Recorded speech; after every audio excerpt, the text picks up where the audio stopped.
I can remember the first book that I ever bought in a shop. I must have been in year 2 and I was absolutely tiny, probably 7 or 6 years old. But that memory has stayed with me to this day, because after that I got completely obsessed and the next 4 or 5 years of my life were just spent reading. So let me take you through the story. It was in the W.H. Smith's in our city centre, and I remember we were kind of walking through it and I was just looking at the books. I don't think I'd ever bought one in a shop before.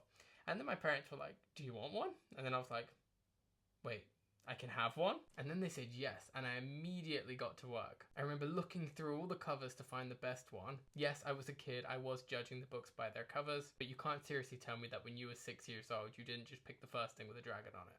I remember I settled on a book series, The Beast Quest, but I didn't quite understand the concept of a book series at that point. So I went and picked the 5th one in the series, just because it looked the coolest. I can't remember the exact name, but the name of the monster was Nanook. And it was set in this kind of frozen Iceland. But yes, my parents let me get it, I took it home, and I just remember reading it all day. And by the time I got close to the end of the book, I just couldn't contain it, and I just ended up skipping pages. Just because I wanted to know what would happen, and I wanted to get to the fight scenes. Which was definitely a mistake, looking back. But yeah, I'm pretty sure it was finished within the day, and then the next day I just wanted to buy another one. And I just remember it becoming such a treat for me, going to the bookshop to buy a book, or going to the library and taking more out. So that's the story of the first time I went to a bookshop.